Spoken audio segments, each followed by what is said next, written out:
Welcome to the Painting Lines Podcast, your one-stop shop for all things tennis. Join Erik and Aidan in their discussion for updates on news and pop culture, and from hot takes to betting, they've got you covered. Ready? Play.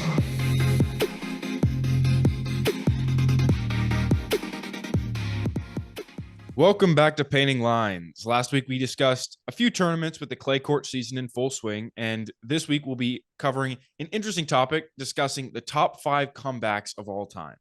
So Erik, before we jump into this and go over the top 5, were there any guys you think we left off and kind of deserve an honorable mention here? Yeah, a few guys come to mind.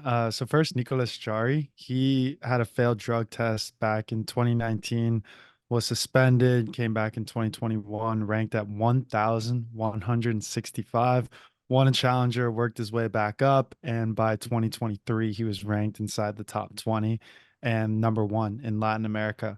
So while it's not your historic like comeback story like we'll get into later on, it's still impressive to see his resilience and the fact that he's able to work his way back up. And then another guy who makes the honorable mention list is Bob Bryan. And while we don't usually talk about doubles, I feel like this deserves some kind of mention because he had a hip surgery back in 2018 and his brother Mike was still playing. He was actually winning titles with Jack Sock. And so he was kind of on the sideline watching his brother win, really itching to get back out there. Didn't know if he was because hip surgery is very serious. And he actually came back in 2019 and then went on to win a couple more titles with his brother, some 250s. So, like I said, these aren't historic comebacks, but they're still honorable mention worthy, I think. Yeah, 100%. I mean, with Jari, yeah, the reason he may not have made this list, for me at least, was just because he didn't have as crazy of like achievements when he came Mhm. back, but definitely was a really impressive comeback considering how far down he'd fallen and how quickly he was able to rise back up.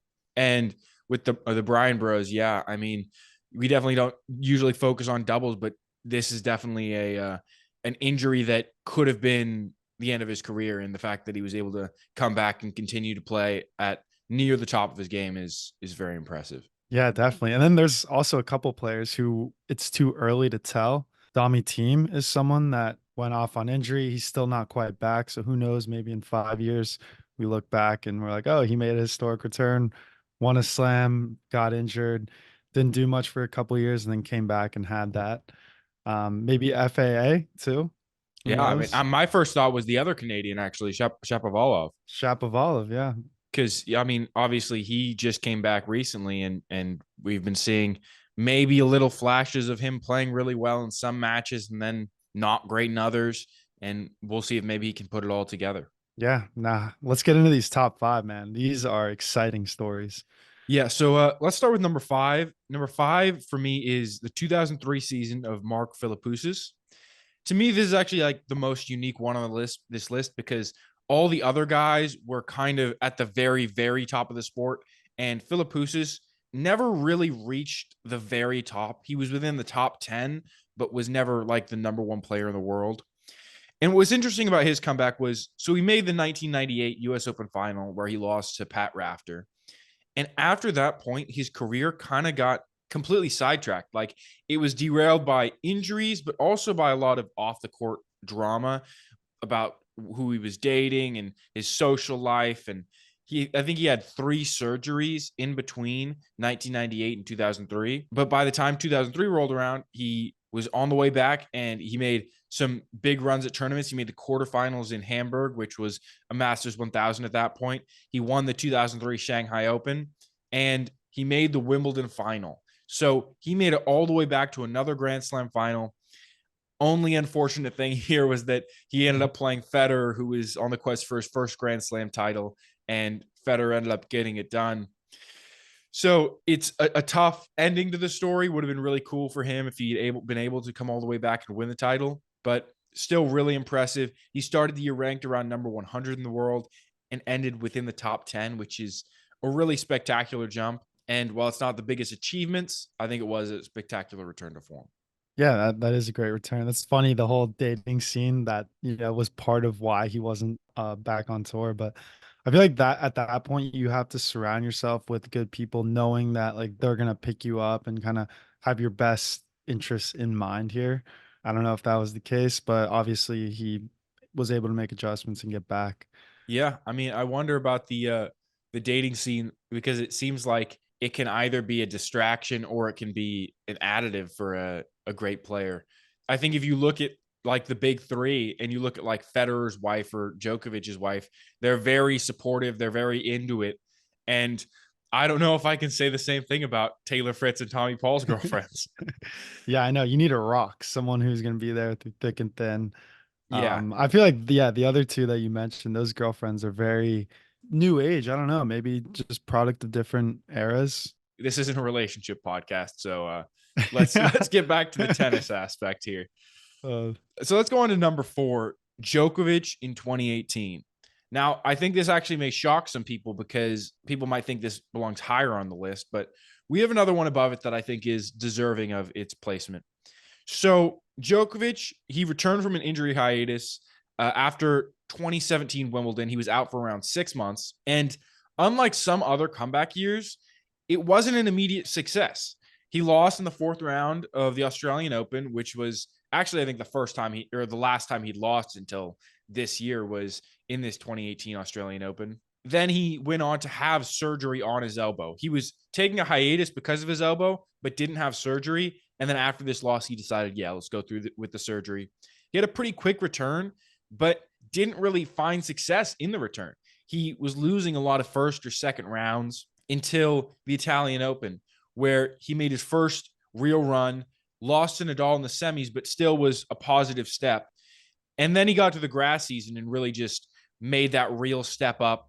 He made the final at Queen's Club, and then he won Wimbledon. Wimbledon was actually his first title of the year, which I wonder how often that is the case. Probably pretty rare. But then he went on to win Cincinnati and then won the US Open over that summer. And then even won Shanghai later in the year and ended as the year end number 1. I think that's just a crazy way for that year to go because for the first half of the year, he wasn't that impressive. But he had a spectacular second half of that year, ended with a 53-13 record, with the majority of those losses coming in the first half of the year. wow. Yeah, let's see if he can do it again this year because right now, no titles, right? Yeah, this is So exactly what he's hoping for this same year. same scenario. It's interesting. I wonder what prompted him to get the surgery because you know how he's a very holistic healing type of guy. So I feel like he was trying to do as much as he could without getting the surgery, and then finally just got to the point where, hey, I need to do this if I want to keep playing.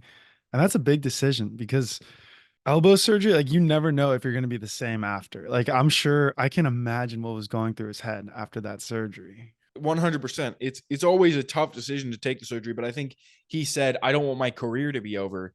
And after a 6-month hiatus where he was definitely just trying to let it heal and it didn't, he kind of was like, my only option at this point is surgery. Yeah, this is one of those, I think, a turning point in his career, obviously, but I think this is when he really starts to focus on taking care of his body and really making sure that he doesn't get hindered by an injury ever again. Yeah, but let's move on to the number 3 guy here. Kind of upset Djokovic and broke up the big 3 here. Number 3 is Andre Agassi in 1999. So, a little bit of backstory. In 1997, Agassi was suspended for failing an ATP drug test because he used meth, which is pretty insane. He completely fell down in the rankings and he was forced to actually start playing in like challenger tournaments. And so like in 1998, he was building back up. He's playing in challenger tournaments. But 1999 was kind of that culmination of his comeback. He won the Salem Open in Hong Kong over Boris Becker.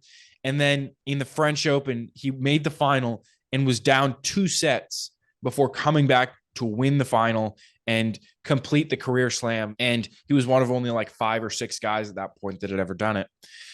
He continued great year, won in DC and then won the US Open. So 2 slams that year, obviously a crazy accomplishment. How many people have done that? And then he also won the Paris Masters that year. And he ended the year as the year end number 1 for the only time in his career. So just a spectacular year. Like I said, the culmination after such an intense fall off. Yeah, and he really highlights it well in his book Open. If you haven't read it, highly recommend because it goes into very much detail on like what's going through his mind during this comeback too, because he went from winning Grand Slams to playing or to being addicted to meth. I don't know if he was addicted, but he was definitely doing it. Yeah, To playing in challengers where he's picking up his own balls. Like talk about a humbling experience, but great comeback story. And it makes you think if that's number three, I can't imagine the other two. They 100%. gotta be. Oof. Definitely, yeah, definitely recommend that book. One thing about Open that I really like is that it's a good mix of like the tennis stories with also just like the stories of his life. Yeah, I know. And vivid detail too. It feels like you're there at the point, like in his shoes. 100%. 100%. So let's jump into number two here. And number two is Nadal in 2013. So this one is borderline. It's arguable for it being number one because of how impressive of a season it was. Nadal was injured in 2012 June, and he actually had to pull out of the Olympics as the defending Olympic champion and didn't play for the rest of the season. So he returned to the tour in February of 2013, which actually is interesting when you think about it because he skipped the Australian Open. And I wonder about if Djokovic in 2018 rushed back to make the Australian Open. Like if he'd given it an extra month or two, how would that have impacted the rest of his season? But obviously we can't Wow. know. But so Nadal returned to the tour in February. And unlike Djokovic, like I said, Djokovic started slow. Nadal was just out the gate incredibly fast. And he made the final in the first 9 tournaments he played in. Of those 9, he won 7, and that included 3 Masters 1000 and the French Open. So just a Whoa. spectacular run, just came out the gate and was just almost unbeatable. Unfortunately, that didn't translate to grass very well. Lost in the first round at Wimbledon, but immediately after that, he won 3 more tournaments. First was the Canada Cincy double, which I think we need a name for that. I was like, I don't know, what is it? The CC double, the NA double, something like that. And then he actually won the Yeah. US Open too. But one actually interesting thing Whoa. about the Canada Cincinnati double is that Nadal is the only one of the big four that's ever done it. Murray has been 2 wins away, and Djokovic and Federer have each been 1 win away. But Whoa. he's the only one of the big four that's done it. And 5 other guys have done it. And I was wondering, Eric, if you could guess who the most recent was outside of Nadal. So if it's not any of the big four, then was it Agassi? You're on the kind of right track a little bit later after Agassi. Sampras? No, it was Ah, you want to go one more guess? tell me. Andy Roddick. No, oh, Roddick. How did I not think of He him? did it in 2003. The Canada Cincy double, is that's a big deal? Well, here's the thing. I was researching this, Like and they keep track. It's like a sunshine double. It's the equivalent, kind of. one thing that's actually interesting is that it's actually probably more difficult to win the Canada Cincy double because you're coming off of such an intense, long slog season of that whole Masters 1000 into the Grand Slam, into the French, and then into Wimbledon. And then these 2 tournaments are like the build up to the US Open. Mhm. So you're way deeper into the season. You're not fresh. You're way more likely to have an upset happen here. So it's probably more difficult to win this double, but it just isn't as tracked as much, I think, because there's less eyes, I think, on tennis because it's almost a little bit of a slowdown point. Yeah, it's also it doesn't get as much media clout. I don't know. 100%. Yeah. I think the Sunshine Double is a very media friendly event because of like the locations. And then you go to Montreal and Cincinnati, and it's like, okay, these aren't necessarily as popular of places to be. Yeah, you're not like hanging out on the yacht during the weekend after the match or anything. Yeah, well, I mean, it's like, oh, we're gonna have a Formula One race in Monte Carlo, and then the next one's in Cleveland. It's like obviously one of those is gonna be more hyped about in the media. Yeah, exactly. But wow. Do you know so what was Nadal's injury that he came back from? Because he's been injured so much. I feel like his whole career has always been, damn, this guy's amazing, but will he be able to stay healthy to be a contender? I mean, he pulled out of the Olympics because of his knee, so I'm assuming that was the injury that held him out for that long. Yeah, it's just that grueling style of play, man. It wears and tears your body. 100%, 100%. Shocking that someone like Deminar hasn't struggled with that yet, but I guess he's young, so Yeah, hopefully modern medicine too. exactly, exactly. And like preemptive treatment, like Hmm. all these recovery things, like getting in the cold tub and stuff like that, can probably help prevent injuries from even happening. Yeah, yeah, yeah. We're getting back to just the end of Nadal here. He had some solid performances at the end of the year. Didn't get any more titles, but did end as the year-end number one and had an overall 75-7 record. So not only just like an impressive win rate there, but also just the volume of play. Playing 82 matches in a year is pretty spectacular. Yeah, and if he comes back and wins the French Open this year, I think we're gonna have to do another podcast, Maybe possibly a second Nadal resurgence. that'd be so crazy if he won it this year, but Oh my we'll see God. what happens. We'll see what happens tomorrow in that match with Kachin. Yeah, yeah, I know. All right, drum roll, please. Yeah, finally, we have the number one comeback season of all time. I had to go with Federer's 2017 resurgence. I think it was an incredible story. Federer hadn't won a Grand Slam since 2012, and it kind of seemed like he had fallen back a little bit, and he was just going to sit at that total of 17 Grand Slams, and people were going to be like, yeah, from about 2005, 2006 to 2012, Federer was unstoppable, and after that, he kind of took a step back and was clearly on the downturn of his career. So in 2016, he had a knee injury, and he had this surgery where they trimmed his meniscus, and he was out for a very long time. 2017, he comes back in the Australian Open. He's the number 17 seed, makes this spectacular run, and with a climactic event against Nadal, wins his 18th Grand Slam title. One of the best matches of all time, in my opinion. Went on to win the Sunshine Double. He's the most recent person to have done that. Went on to win Hall, Wimbledon, and also won Shanghai and the Swiss indoors. And he went all the way back to number one in the world.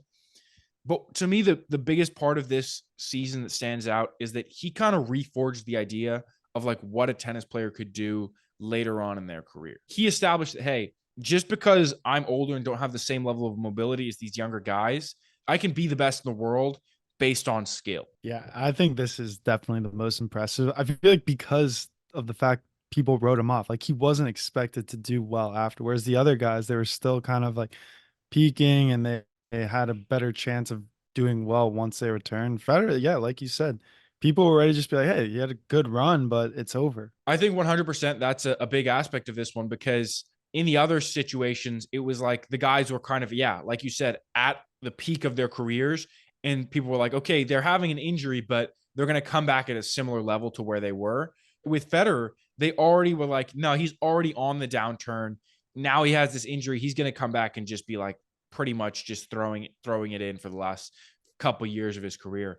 But he had the injury, he came back, and it was like he brought it to just a new level, completely reforged his game, and yeah, had great success with it. Yeah, I like what you said about coming back and still being able to hang with like the younger guys because I feel like this is when we really started to see the finesse. Like I feel like we kind of saw him as an entertainer too. Like a lot of his stuff, we were just like, oh my, like job to the floor at the fact that he can do this stuff. 100%. I think that also, yeah, with that style change, like I was talking about, where like he stepped Mhm. in a lot closer into the court, started taking balls on the rise a lot more. He made it so that, hey, you guys are gonna have to beat me in like a spectacular way, because if you give me any sort of ball that I can attack, I'm going to attack it. Yeah. And I think this also the length of time he went from not winning a slam to winning one again. That just comes right back into the why he's number one on this list. The severity of the injury too. Like it's just everything was against him. Yeah, exactly. So those are our top five. If you guys want to give a comment or something about who you think has a great comeback story we maybe didn't mention, let us know. But for now, let's hop into segments. Yeah, let's do it. So another week, another umpire blunder. I don't know God what damn is it. going Again? on this clay court season. Yes. So I'm just gonna get right into it. So this is in the Rublev Davidovich Fokina match. So dude, Rublev ended up getting the short end of the stick on two missed calls in this match, which kind of makes you think, okay, it's in Spain. He's playing a Spanish player. I don't know. We'll see. But listen to this. Listen to this. So first one, Fokina hit the ball. It was called out instantly. Rublev hit the ball. Rublev's shot went out. And instead of replaying the point, the umpire gave the point to Davidovich Fokina.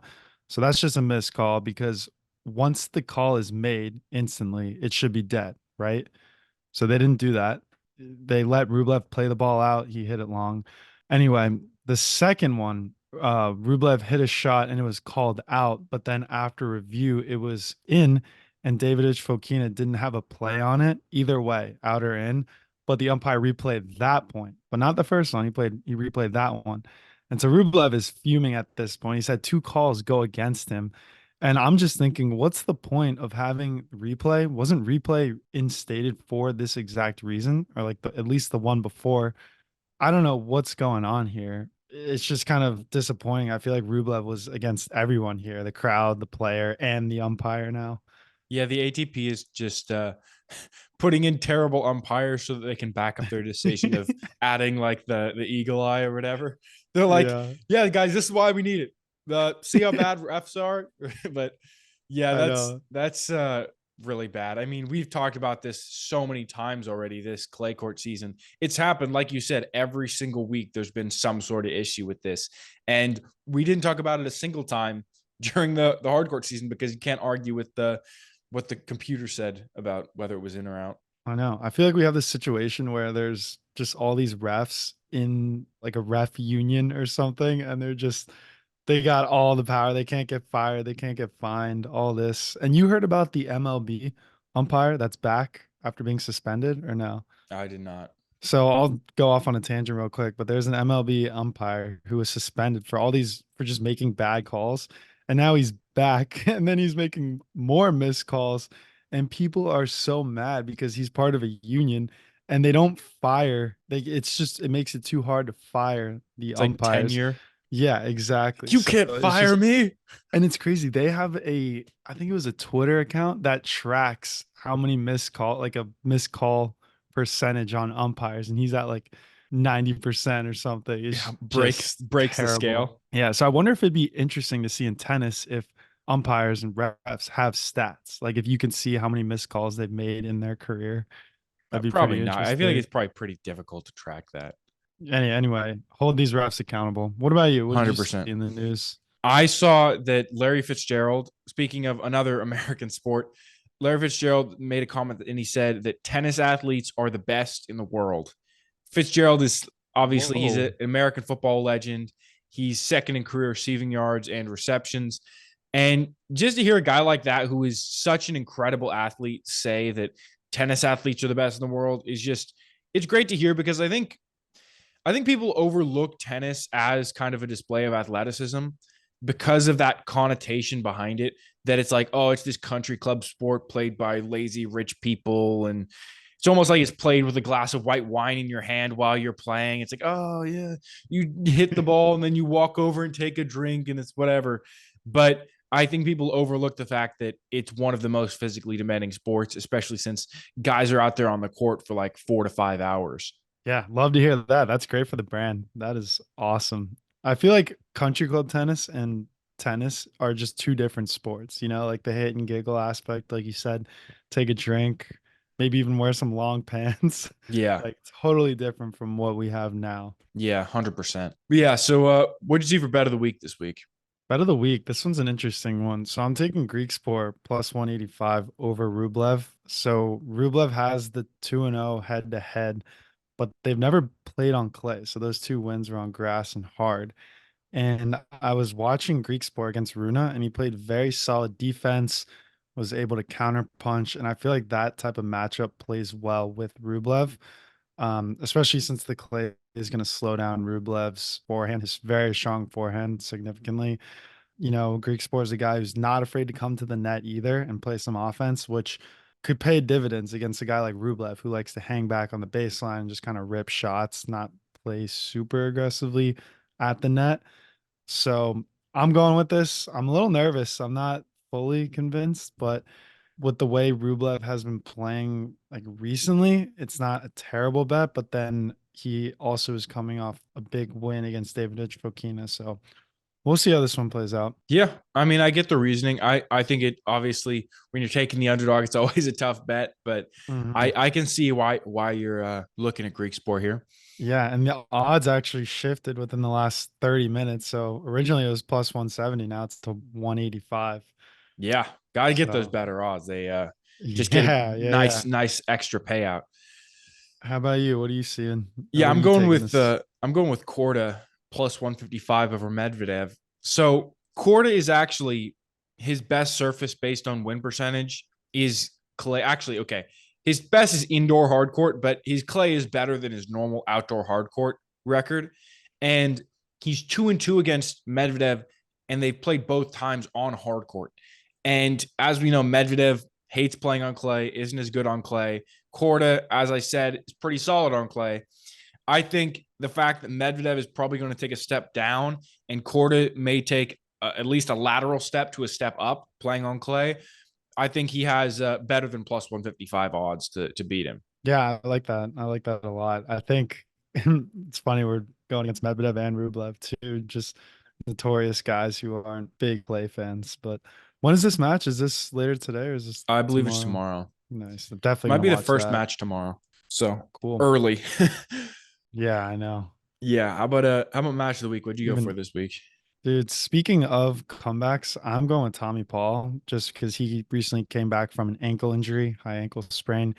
He took down Lucas Klein this week. He looked like a highlighter out there with his neon yellow outfit, which was pretty funny because I don't know. I feel like the clay court outfits, they tend to be brownish, like the same red, same color as the clay, but you won't miss him out there running around on the clay. Anyway, Klein came out swinging. It was a very tight first set. He ended up taking it in a tiebreaker, and Tommy was actually up two mini breaks in the tiebreaker. Couldn't close it out. Loses the first set. Came back though and took the second set 6-1, and then went on to take the third 6-4. Won the match.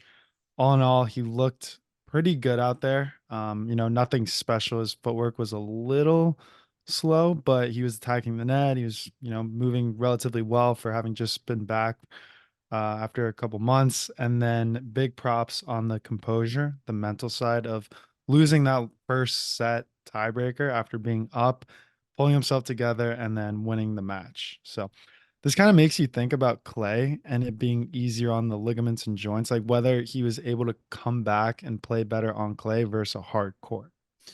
Yeah, I mean, I don't know about the the statistics on clay or hard courts being more forgiving, but I definitely think this is an impressive comeback. I'm really happy to see it because, like we talked about earlier in earlier episodes, Tommy Paul was having a great year this year before that injury, and I really hope he's able to kind of transition it into playing better later on in this year post injury. Yeah, hopefully he gets back on track here because, yeah, he's playing Cerundolo actually right now. I'm going to tune into that match the second we're done. Nice, nice. And on the outfits aspect, I think generally what I've seen on clay is not necessarily even just like the colors. I think you just see a lot of like monochrome outfits. Like, okay, he's wearing all black. He's wearing Hmm. all like you look at what Nadal's wearing, he's wearing that all lavender or whatever it is, and Rune is wearing all yellow. I think they tend to wear just like that solid one color. Yeah, no, that's interesting. I never really drew that conclusion, but I'll look out for that. All right. What about your match of the week? Yeah, my match of the week. Speaking of Nadal, he beats Deminar 7-6, 6-3, gets some revenge from last week where he lost him in Barcelona. And honestly, Nadal showed pretty impressive mobility in this match, but he actually also tested Deminar's mobility. Like he was dragging him all around the court, bringing him to the net, pushing him back, and it seemed to work out pretty well for him. The first set was really tight throughout, as is kind of shown in the tiebreak score. And then the tiebreak went back and forth. Nadal was up, Deminar brought it back. And then at 6-6, they had this long rally where Nadal just hit a spectacular cross court winner with his backhand from the baseline and put it on the line, got that 7-6 opportunity and capitalized to take the first set. And then in kind of a classic example of what we talked about in these matches, Nadal just jumped all over Deminar very early in the second set, broke in the first game, and then just kind of carried that out throughout the second set. Ended up actually breaking him in the last game again, but I think at that point Deminar might have already sort of like not given up, but was already feeling like, oh, I'm gonna lose this match. Wow. Screw the Tsitsipas Rude clay rivalry. I'm trying to see more Nadal Deminar this clay court season. Yeah, I do think they give an exciting sort of matchup where they're both gonna try to be as mobile as possible and get all around the court. Yeah, when I watched this match, I feel like Nadal got a little lucky in some instances where he had the upper hand in a point, but would make maybe not the best decision with like the shot selection, but then was able to come back and recover from that too. Like you said, with the point you mentioned earlier, I feel like he could have put it away, 2 shots before, but no, it's still great to see him out there, like really able to hang at the net and everything. Yeah, I think that probably comes down to just not playing as many matches and not being Hmm. quite as confident. Even when you're as good as Nadal, there's still a level of like playing the safer shot because you're not as confident in your ability to put that ball away. Yeah, yeah. Going back to tennis being the hardest sport, according to Larry Fitzgerald, or what did he say exactly? Tennis athletes are the best athletes, I want to Tennis say. athletes are the best. Dude, the mental aspect of it. Like when you're coming up for a shot, you have a split second to decide what you're gonna do. And it's make or break too. You could win the point or you could lose the point Yeah, and if you based don't on make a what you decision, you're decide. probably going to put it in the net or put it long or screw Yeah. it up. Yeah. All right, and that's the show. If you're not already subscribed, go ahead and hit that subscribe button. You can find us on Instagram, TikTok, YouTube at Painting Lines Podcast. Feel free to shoot us a DM or email us any questions or thoughts at paintinglinespodcast@gmail.com.